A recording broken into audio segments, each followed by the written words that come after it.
नमस्कार, मैं हूं आशीष दुबे। टीवी9 भारतवर्ष के डिजिटल प्लेटफॉर्म पर आपका बहुत बहुत स्वागत है। आज बात करेंगे शातिर चीन की। यूं तो ड्रैगन की नीति और नीयत से हर कोई वाकिफ है। हर शख्स जानता है कि चीन हर बार कुछ ऐसा कर गुजरना चाहता है जिसके जरिए वो भारत पर दाग लगा सके और भारत की छवि पर बट्टा लगाकर भारत के सामने मुसीबत खड़ी कर सके।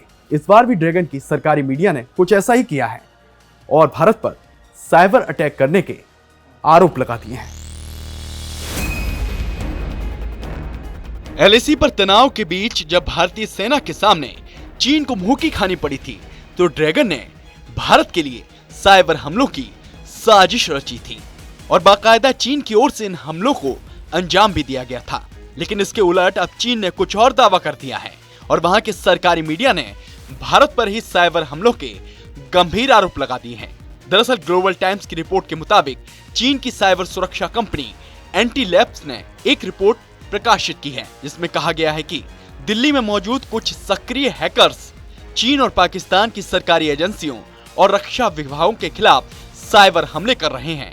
रिपोर्ट में दक्षिण एशिया में यूजियांग पर बेबी एलिफेंट नामक हैकर समूह द्वारा किए गए कथित साइबर हमलों का विश्लेषण किया गया।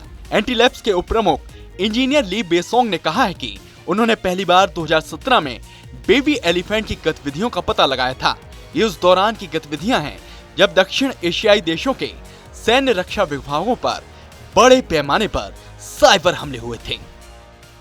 दावा ये किया गया कि बेबी एलिफेंट, जिसे एक सक्रिय हैकर्स का समूह बताया जा रहा है, उसका सीधा संबंध भारत से बताया गया है और भारत पर आरोप लगाए गए हैं कि 2019 अप्रैल की दिनों के दौरान गतिविधियां अंजाम दी गई थी इस समूह के द्वारा और साइबर अटैक किए गए थे और ऐसे देशों को शिकार बनाया गया था जो कि आर्थिक तौर पर कमजोर हैं और साइबर एक्सपर्टीज में काफी पिछड़े हुए हैं, जिसका जिम्मेदार भारत को बताया जा रहा है।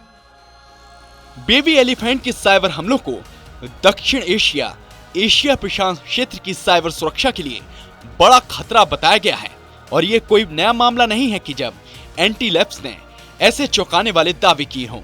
इससे पहले भी एंटी लैब्स ने ग्लोबल टाइम्स को बताया था कि मार्च महीने से ही नेपाल, चीन और पाकिस्तान की सरकार डिफेंस व मिलिट्री इकाइयों में फिशिंग गतिविधियों के मामले सामने आ रहे हैं और दावा किया गया कि इन हमलों के पीछे भारत का ही प्रमुख तौर पर हाथ है और यहाँ के संगठन काम कर रहे हैं और अप्रैल 2019 में ऐसी गतिविधियों को अंजाम दिया गया है।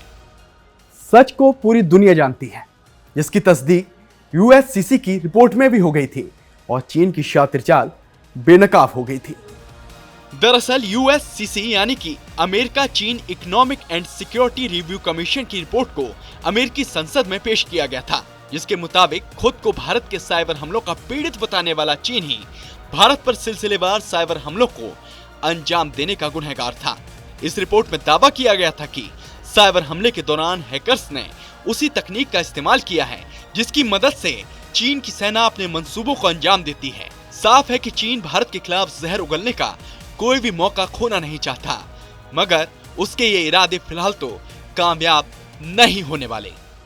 आपको हमारा वीडियो कैसा लगा? कमेंट बॉक्स में अपनी प्रतिक्रिया दें और देश दुनिया की तमाम बड़ी खबरों से बाखबर रहने के लिए टीवी9 भारतवर्ष को सब्सक्राइब करें।